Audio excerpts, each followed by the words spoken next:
Olá, sejam muito bem-vindos ao canal Bíblia com Francisca. Eu sou Francisca Grentza, teóloga por formação. E se tu ainda não és inscrito neste canal, se inscreva, porque os estudos aqui transmitidos são tesouros da parte do Eterno para abençoar as nossas vidas. Vocês ouviram a musiquinha aí diferente, né? Vocês vão já saber por quê. Me conta, de onde tu estás me ouvindo? De qual lugar do planeta tu estás recebendo essas transmissões? Eu sei, por exemplo, que tem gente lá em Moscou, me ouvindo. Sim, então, para vocês que estão aí, Привет! Доброе утро, добрый день, доброй noite. Sejam muito bem-vindos ao canal. Eu sei que tem brasileiros, portuguesas,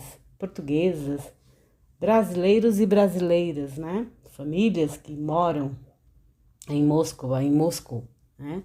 Então, eu desejo que vocês sejam muito bem-vindos aqui no canal.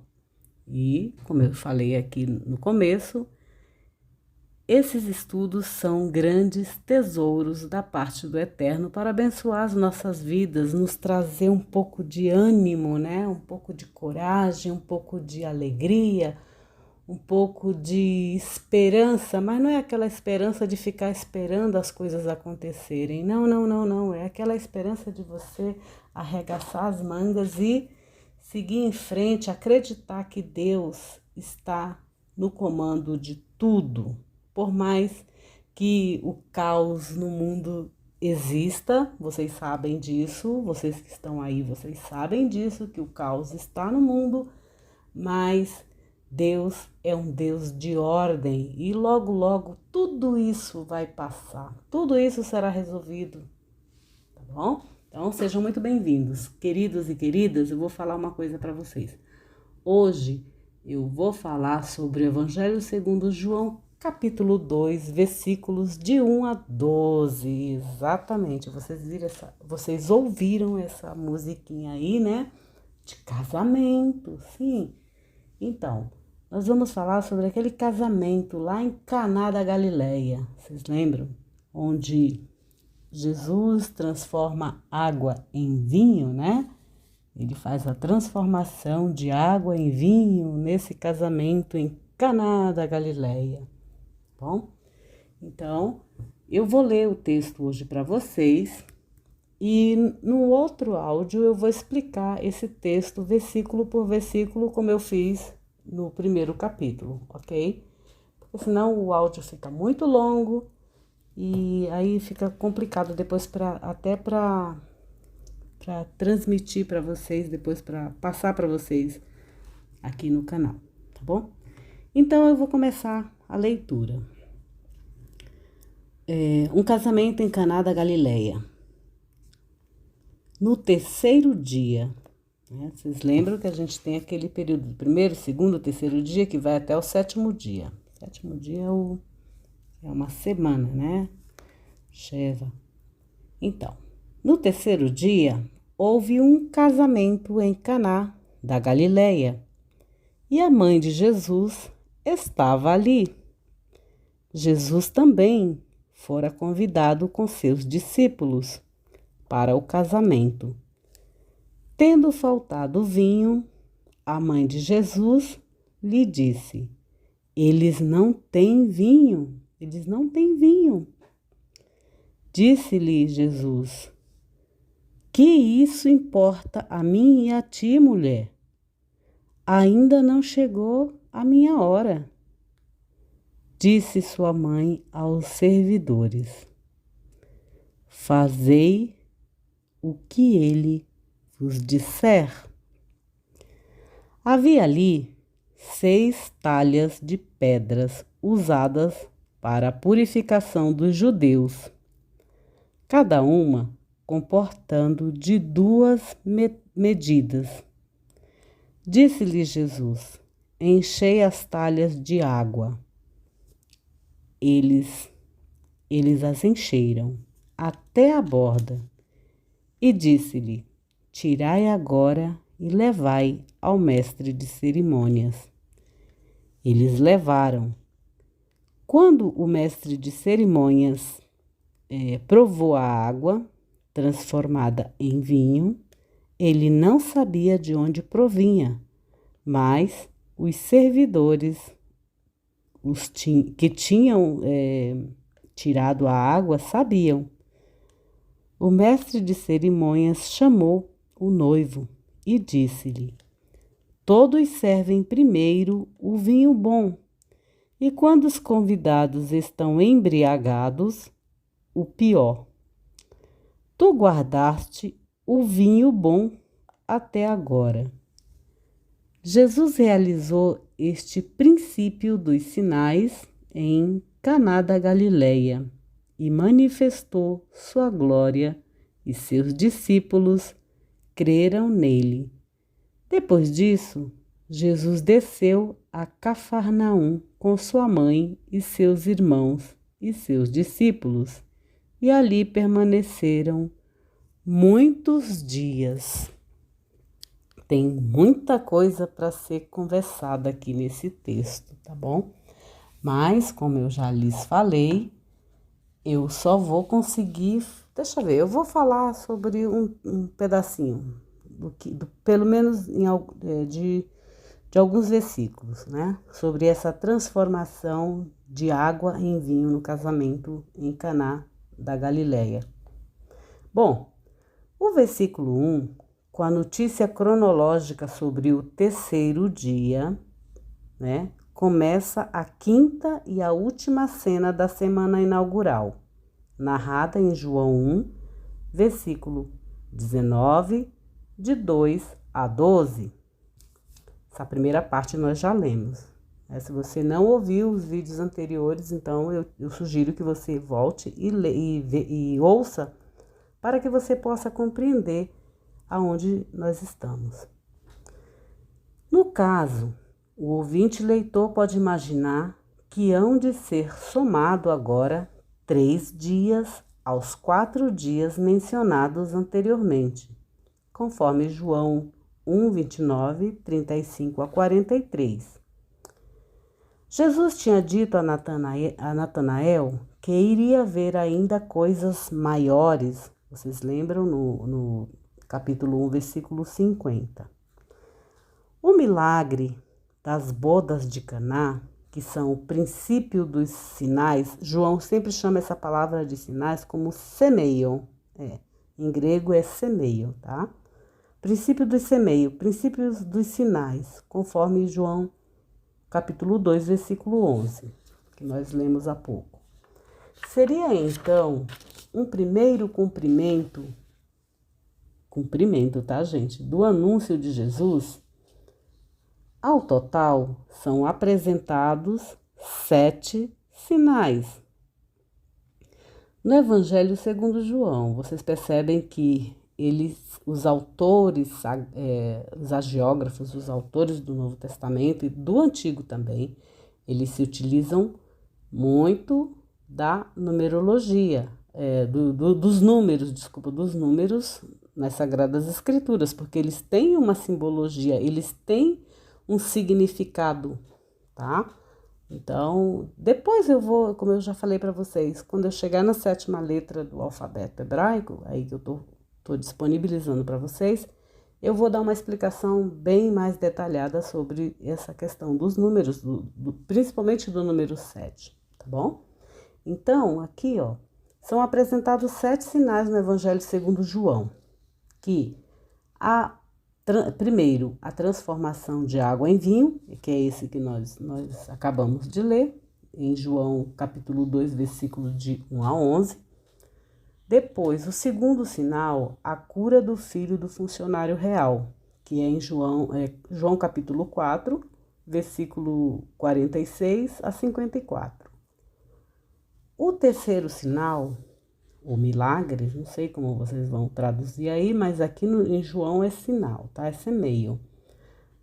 O terceiro é a cura do paralítico na piscina de Betesda. Esse é maravilhoso, esse capítulo. Capítulo 5, versículos de 1 a 18. O quarto sinal é a multiplicação dos pães e peixes, no capítulo 6, versículo 1 a 15. Aqui, olha, né, na multiplicação dos pães, a padaria de Deus desce, literalmente, tá? Aí vocês vão entender melhor. Então, capítulo 6, versículo 1 a 15. O quinto sinal é Jesus caminhando sobre o mar da Galileia, sobre o mar, né? Capítulo 6, versículo 15, capítulo 6, versículo 16 a 21. O sexto sinal é a cura do cego de nascença. Esse capítulo a gente ri, sabe? Porque é jocoso. Todas as vezes que eu vou ler os evangelhos e a Sagrada Escritura, às vezes eu dou gargalhadas assim de rir alto, porque as personagens, elas são muito ricas, assim, com detalhes, e elas às vezes elas usam um pouco de ironia. João é muito irônico, sabe? Ele usa esse sarcasmo, tipo um sarcasmo, um deboche, sabe? Então você ri bastante das histórias, como eles se comportam, né? Como eles respondem, por exemplo, esse cego de nascença, né? Como ele se comporta diante de quem pergunta para ele as coisas, né? É muito bacana. Vocês vão ler, daqui a pouco a gente chega lá nesse capítulo 9, versículo de 1 a 41. O sétimo sinal é a ressurreição de Lázaro, que vai do capítulo 11, versículo 1 a 46. E lá nesse capítulo é quando Marta, né, declara a sua fé em Jesus, e ela é um ícone de fé na igreja católica, né? Ela é um ícone de fé, né? Por acreditar na ressurreição do seu irmão, mostrar a fé em Jesus, né? Então, o texto se apresenta como uma narrativa de milagres, ou semeiam, ou sinais. A exposição inicial apresenta notícias sobre o tempo e o lugar. Vocês sabem que toda narrativa ela tem notícias cronológicas, notícias geográficas, personagens, né? Uma trama, às vezes uma ação transformadora ou não, nem todos as narrativas têm aqui. Que mais que ela tem? Assim, e a voz de um narrador, alguém que narra, né? Que narra essa trama, né? Então, aqui, olha, eles começam com, com essa exposição, ela apresenta, né, esse milagre e apresenta essa notícia cronológica, né, que se refere a tempo e, no caso aqui, o lugar também, que é a questão geográfica, né, em Caná da Galileia, né, que é uma notícia geográfica, tá? O terceiro dia carrega determinado simbolismo. Se você observou lá, se você assistiu ao vídeo, por exemplo, da letra Gimel, a letra Gimel é o número 3. E ele é a ponte. Ele é a ponte do quê? De Deus, que Deus a gente colocou lá no Aleph, lembra? É o Errat, é o 1. Depois vem o Bet, que é a criação, né? Que é toda a criação, que aí se transforma em número 2, que é a dualidade, aquela coisa tudo. E para unir Deus, a sua criação, precisa de mais o 3. Então, o 3 é a ponte da manifestação de Deus neste mundo, tá? Por isso se chama 3, Trindade.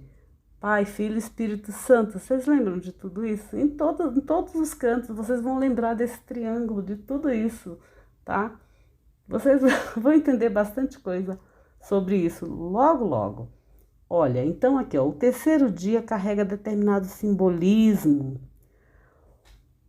No terceiro dia, pois, Deus age. Olha que maravilhoso. É no terceiro dia que as coisas acontecem na vida. Se você nasceu no dia 3, você é ponte, ponte para levar as coisas de Deus para as outras pessoas também. Assim como eu estou fazendo aqui para vocês. Eu nasci no dia 3 de outubro. Então, eu sou um 3 bem, bem no seu lado positivo, eu estou fazendo aqui. O meu lado negativo é melhor nem falar, tá bom? Então, olha só.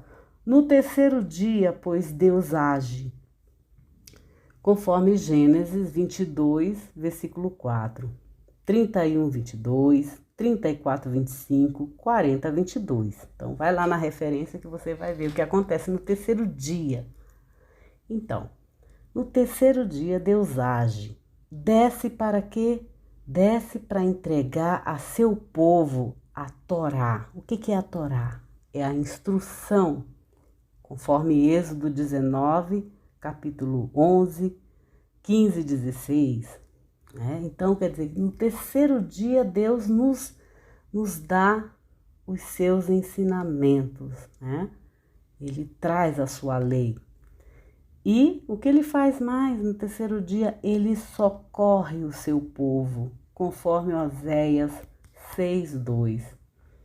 É no terceiro dia que Jesus ressuscita, minha gente. Sim, é no terceiro dia que Jesus ressuscita. No capítulo 2, versículo 19 a 20. Vocês vão entender melhor isso aí, tá bom? Ou seja, quer dizer, através do sinal de Caná, Jesus começa a manifestar a sua glória. Lembram que nós acabamos de ler no capítulo 2, versículo 11? Então, ele manifesta a sua glória. Sua ressurreição será a manifestação definitiva de sua glória. Enfim, o terceiro dia indica o quê? Continuidade. Continuidade do quê? De fazer o bem, continuar algo. Depois vocês vão entender quando a gente chegar também no próximo estudo das letras. Vocês vão entender que é uma continuidade, tá? Mas também novidade e intervenção de Deus.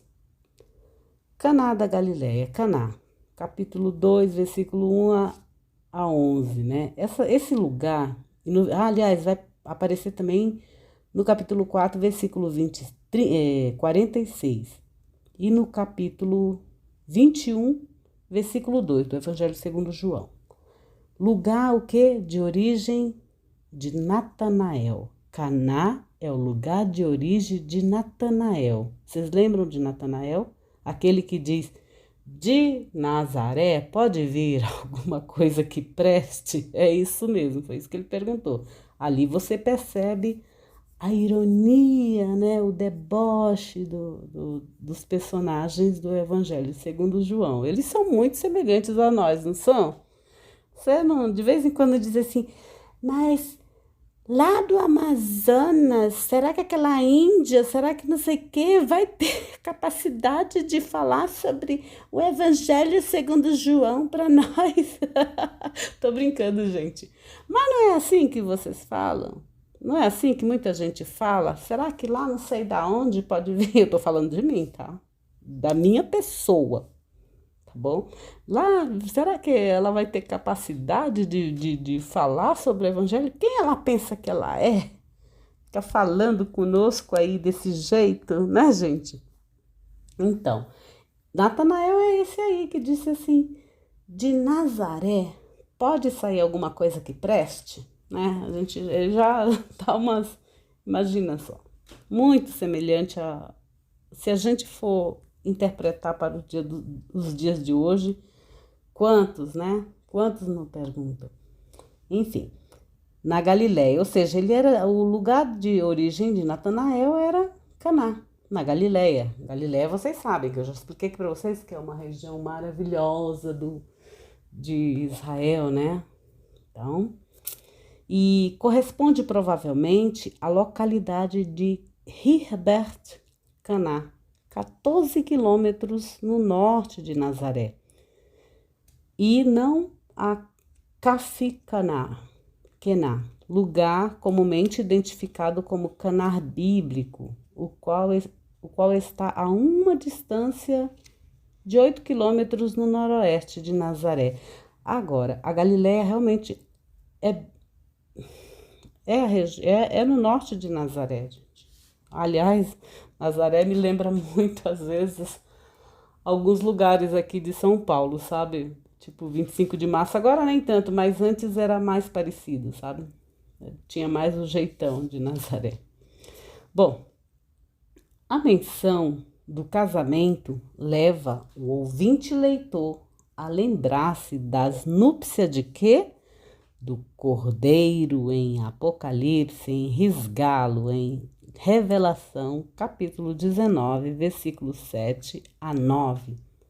Sendo que o Cordeiro é o primeiro título dado a Jesus no Evangelho segundo João. Vocês lembram no Evangelho segundo João, capítulo 1, 29, que João Batista diz aí assim: Eis o Cordeiro de Deus que tira o pecado do mundo.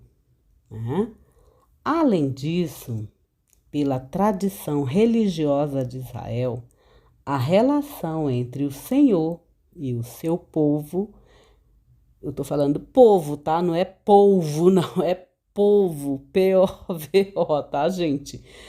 Pela tradição religiosa de Israel, a relação entre o Senhor e seu povo, e o povo dele é descrita como relação de um casal. Sim, exatamente. A relação de Deus com seu povo é uma relação como se fosse um enlace matrimonial, tá? Então, agora outra questão aqui é a mãe de Jesus. A mãe de Jesus é mencionada antes do que? Antes do filho. Maria é maravilhosa, gente. Aqui, ó. A mãe de Jesus é mencionada antes do filho, conforme João capítulo 2, versículo 1, 3, 5 e 12. E no capítulo 6, 42, capítulo 19, 25, duas vezes, capítulo 26, duas vezes e 27. Esses 26, 27 é lá quando ela fica debaixo da cruz, tá? Ela, as outras Marias e o discípulo amado. Bom, o que realça o quê? A importância dela na história da salvação, tá? Se ela é mencionada antes do filho, tá? Então, fiquem bem com os ouvidos bem abertos, ouçam com o coração e compreendam com a mente de Cristo. Por quê? Por que Maria foi mencionada antes de Jesus, antes do filho? Então, porque ela tem a sua importância na história da salvação.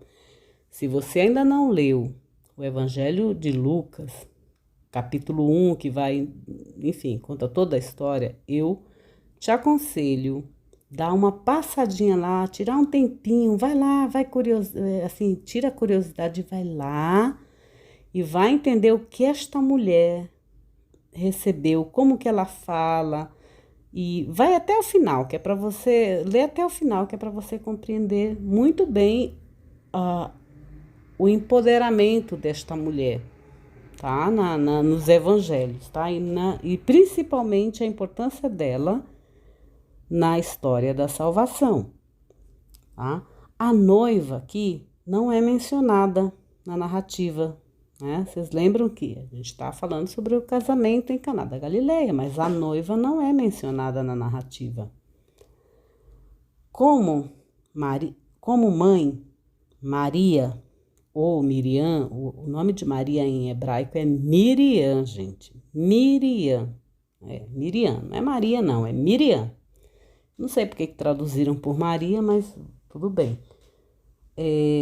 Então, a noiva não é mencionada na narrativa. Como mãe, Maria é mencionada por 10 vezes no Evangelho. 10 vezes. Ela recebe destaque no início da obra e na consumação debaixo da cruz. No versículo 2, os discípulos são mencionados como testemunha dos acontecimentos.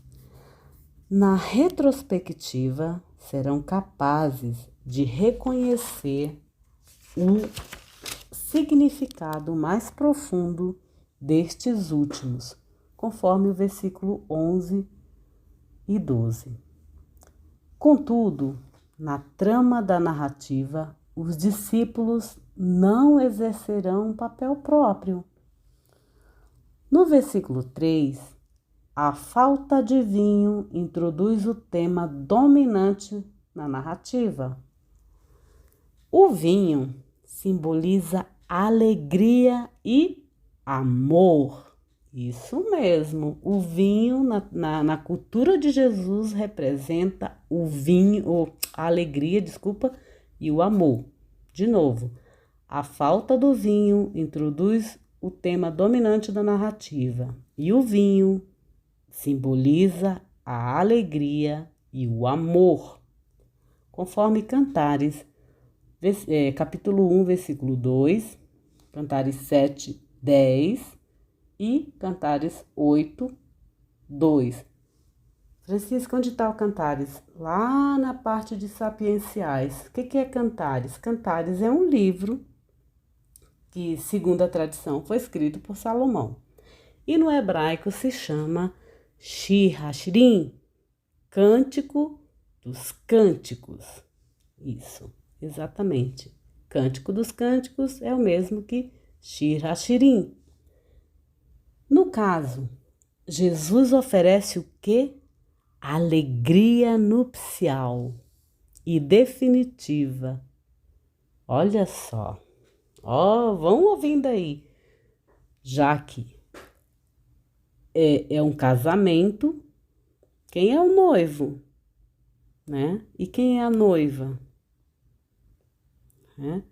Vocês sabem que geralmente casamento é sempre uma festa, né? Uma alegria, é um prazer imenso, não é não, gente? Então, pois é. Então aqui se fala de um casamento, tá bom? Então, no caso, Jesus oferece alegria nupcial e definitiva, ou seja, escatológica. É o sim e ainda não, né?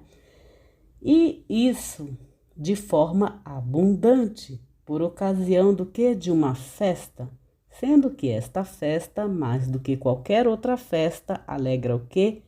O coração do homem. Ainda mais quando ele é casado com a mulher amada, a mulher que ele ama de verdade, não aquele casamento por contrato, né? Eu tô falando isso porque, se você não conhece a história do Brasil, do começo, do início, vá lá aprender um pouquinho que vocês vão descobrir muitas coisas, que os casamentos eram feitos por contratos.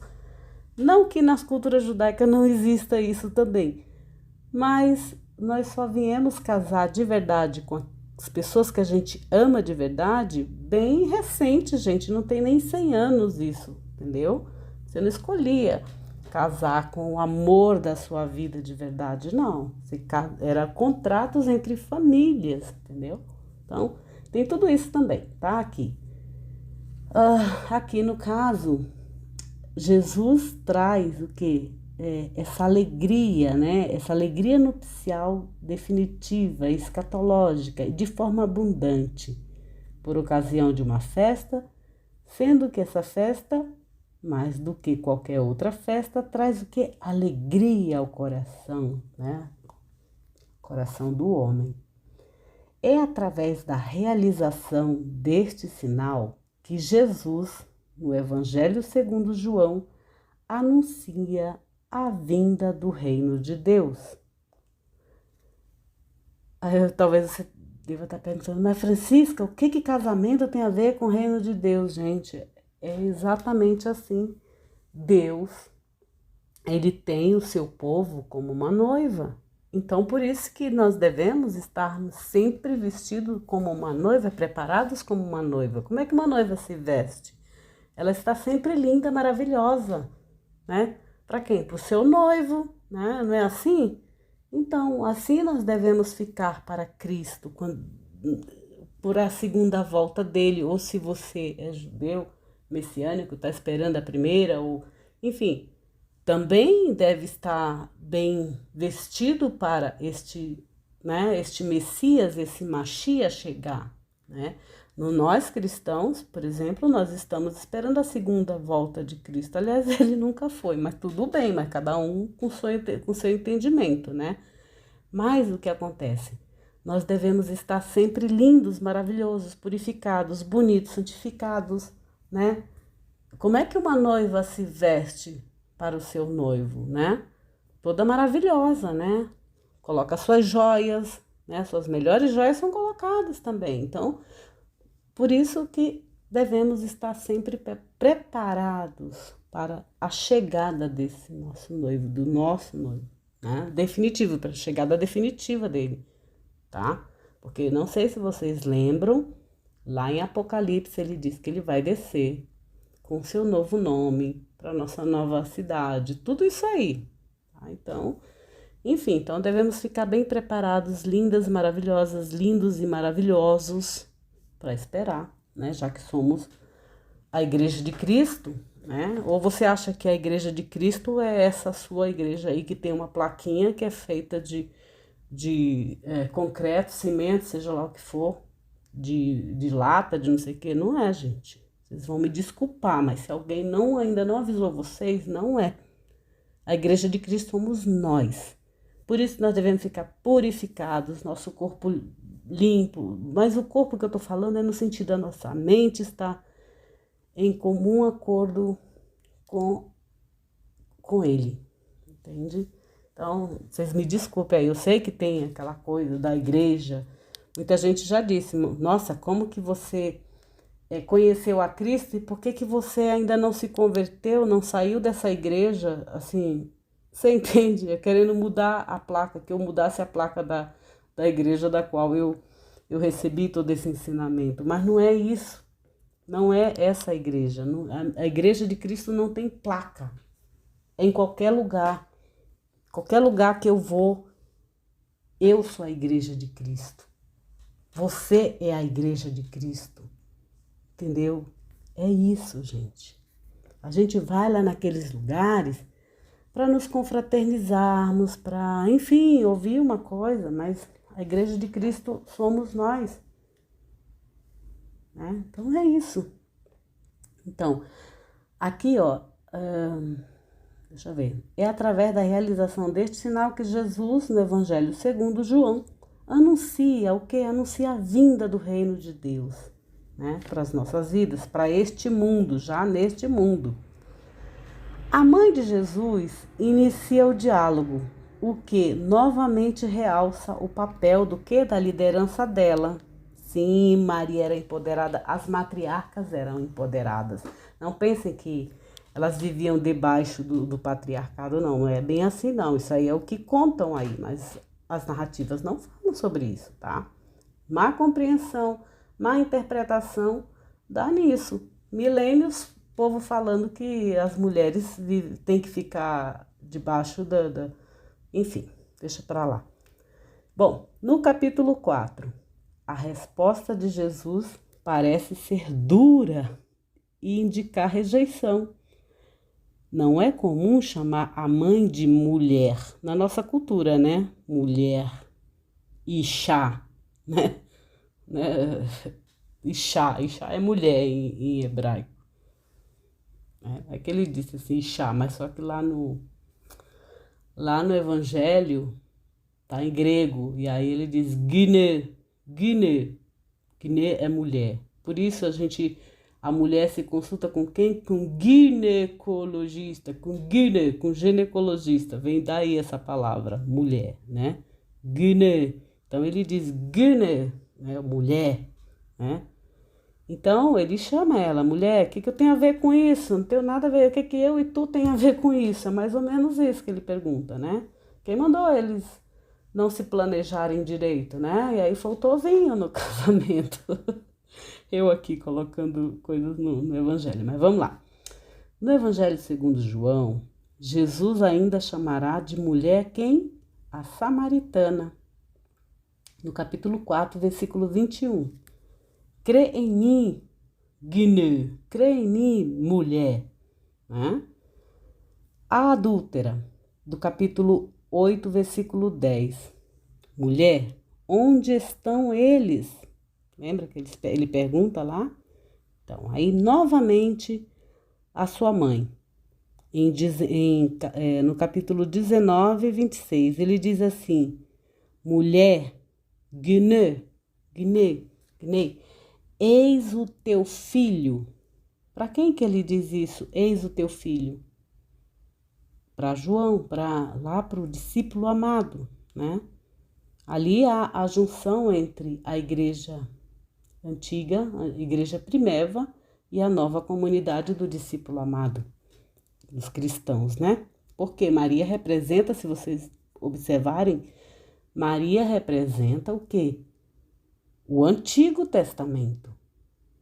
Toda a tradição veterotestamentária é Maria, tá? Então, e o discípulo amado, a nova comunidade, que são os cristãos. Então, como que a gente vai rejeitar a nossa mãe se é uma ordem de Jesus dizendo assim, né? Mulher, eis o teu filho. Depois ele diz, filho, eis a tua mãe. Como que a gente vai rejeitar a nossa mama Ides? Não, jamais. Ela é a nossa grande mãe, ela é a nossa mãe Miriam, nossa mãe Maria, que em diversas culturas ela tem diversos nomes, de acordo com a cultura dos lugares, para cada um de seus filhos. Tem até Nossa Senhora da Amazônia, sim, Nossa Senhora da Amazônia. Tem a Nossa Senhora de Kazan, que eu conheci lá na Rússia. Gente, olha, ela tá em todo canto e ela é maravilhosa, tá? Ai, você tá adorando Maria, não sei o que, não sei o que, não sei o que. Não, não tô não, gente. Mas é um respeito, é um amor por esta grande mulher que trouxe o Salvador para o mundo, né? Sem ela, não sei se teríamos Salvador. Tá, vou voltar aqui. E Maria Madalena?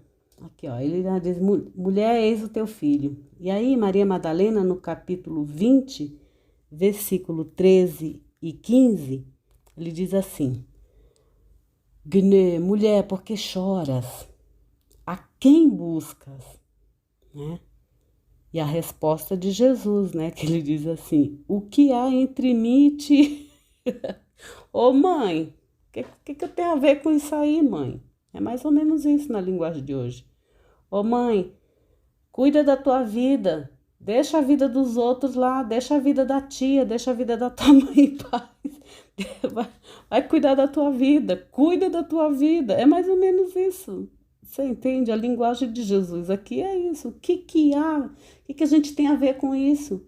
Que tá faltando vinho? Quem mandou eles não planejarem direito? Queriam um casamentão para postar lá no Instagram, né? Então tá aí, olha aí, tomou prejuízo, vai faltar vinho. E aí o que acontece? Os convidados vão ter que fazer a vaquinha, né? Cortar a gravata lá do noivo para poder pagar a despesa do casamento, não é assim? Gente, o evangelho é isso.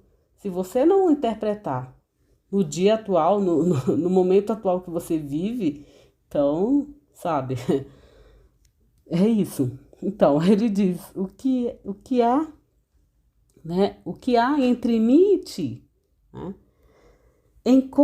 Na verdade, essa parte aqui também existe uma outra questão. Aqui encontra-se paralelos ao Antigo Testamento. Conforme o que? Juízes 11, 12. Jefté, como Jefté aos filhos de Amon, por exemplo. E em 2 Samuel 16, 10 e 19, 23. E Davi aos filhos de Zeruia. Não sei se vocês vão lá nessas referências que eu tô dando, vocês vão entender tudo que eu tô falando aqui, tá? Tá também em 1 Reis 17, 18, com a viúva de Elia. E marca distância e suspense. Aqui tem uma outra coisa também em relação a Maria, né? Que depois ela se comporta como se fosse o faraó. Vocês lembram lá que quando ia faltar as coisas lá, ia ter fome e tal lá no Egito, e José era o governador no Egito, e o que o faraó disse para os servos? Façam tudo o que José disser, faça tudo que José pedir para vocês fazerem, vocês façam. Então, o que acontece? Façam tudo o que Jesus pedir para vocês fazerem, né? Lá para os servos, ela falou. Ou seja, aqui é como se voltasse lá o que estava acontecendo. Ia faltar, e Jesus também entra como administrador das nossas vidas, né? Entrega para ele, deixa que ele vai arrumar, mas você tem que também fazer tudo o que ele disser. E para você saber o que ele vai dizer, você tem que ler aqui o Evangelho segundo João. Tem que ler os evangelhos, tem que ficar ligado aqui. Ó, não é para ficar lá no plim-plim, não. Plim-plim não tem isso aqui, não. Tem aqui, tá? Então, marca a distância e suspense. Bom, enfim, é dessa forma que o narrador liga o aparecimento inicial da glória de Jesus, conforme o versículo 11, a hora definitiva de Jesus, que será a hora de sua exaltação e glorificação na cruz, conforme o capítulo 12, versículo 23, e o capítulo 13, versículos 31 seguintes, né? A palavra hora aparece 26 vezes no Evangelho segundo João.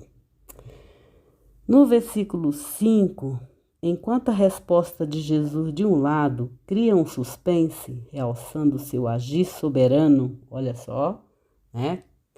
Do jeito que José fazia, lembram? José, naquele momento, quando o faraó diz, façam tudo que ele disser, ele se torna um soberano também no Egito. Assim, Jesus também. Aqui, Jesus mostra também, realça a sua soberania, né?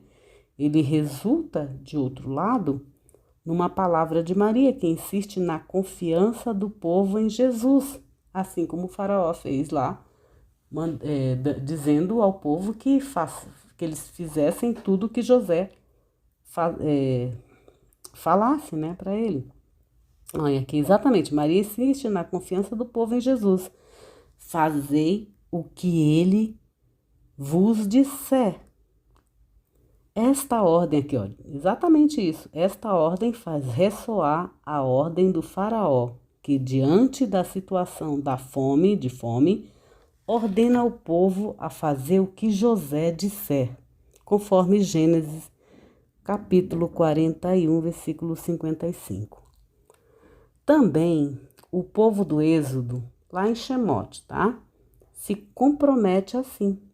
Tudo que o Senhor disser, iremos fazer. Vocês lembram lá? Êxodo 19, versículo 8. Ou seja, Jesus aparece através da palavra de sua mãe, como quem age com soberania. No versículo 6 e 8, cada uma das 6 talhas de pedra tem a capacidade de conter o quê? 2 a 3 medidas ou metretas. Esta metreta corresponde a 37 a 40 litros. Chega-se, portanto, a uma matéria líquida de aproximadamente 360 litros, ou seja, um volume bastante grande de vinho, gente. Em princípio, as talhas serviam para o quê? Para a purificação dos judeus, aparentemente vazias e sem função, estavam deitadas ali. Agora, porém, são destinadas a uma nova função em vista da ordem da salvação. Ocorre uma mudança significativa. Mais ainda, após o novo uso, as talhas não poderiam voltar a seu uso anterior. O texto provoca a impressão de que a água somente se transformou em vinho quando o líquido foi tirado e servido a quem participava da refeição festiva ou do banquete. e não quando a água foi colocada nas talhas. Talvez se trate de uma alusão às celebrações litúrgicas no cristianismo primitivo. Eu vou parar por aqui porque o áudio já se alongou. No próximo áudio eu vou falar sobre o capítulo, sobre os versículos de 9 a 10, 11 e 12. Aliás, será que dá para terminar? Não, eu vou terminar então. Então, no capítulo 10 capítulo 9, versículo 9 e versículo 10, não se diz como a água foi transformada em vinho. No entanto, a voz passiva do verbo indica uma ação divina do enviado por Deus. Os servidores significa diáconos, sabiam de onde provinha o vinho. Talvez o texto crie uma alusão aos diáconos e seu serviço na comunidade primitiva. Nem o mestre de cerimônias responsável pela organização da festa, nem o noivo, o qual oferece a festa, sabem da origem do vinho bom, o qual, contra os costumes do povo, foi guardado até o final. O diálogo entre os dois realça Jesus, o verdadeiro mandante para a festa, e o verdadeiro noivo. É ele quem oferece agora o melhor vinho dos tempos messiânicos. Veja os vinhos finos em Isaías 25, 6 e Jeremias 31, 12 e 13, né? Amós 9, 13, 15 e Gênesis 49, versículos 11 e 12. No versículo 11, no final da narrativa, escuta-se um comentário do evangelista. Ao contrário do mestre de cerimônias e do noivo, os discípulos compreenderam os acontecimentos. Eles viram coisas maiores, assim como foi anunciado a Natanael, conforme o capítulo 1, versículo 50. O ouvinte leitor do Evangelho, que somos nós, somos convidados a participar desta experiência. No versículo 12, o versículo de transição se refere novamente ao início da narrativa. Versículo 1. São mencionados a mãe, os irmãos. No no capítulo 7, 3, 5, 10. E no capítulo 20 e 17, e no capítulo 21 e 23. E os discípulos, né? São apresentados, os discípulos, 78 vezes são mencionados no Evangelho segundo João. É isso, 78 vezes mencionados no Evangelho de Jesus. O nome de Cafarnaum aparece 5 vezes, conforme João capítulo 2, versículo 12. E no capítulo 4, versículo 46, no 6, 17 e no, 24 e 59. Bom, aqui eu termino toda a leitura e a explicação do segundo capítulo do Evangelho segundo João, que nos narra um casamento em Caná da Galileia. Eu desejo que vocês fiquem por Deus, com Deus, em Deus, para Deus. Fiquem na bênção de Deus e celebre o que realmente importa.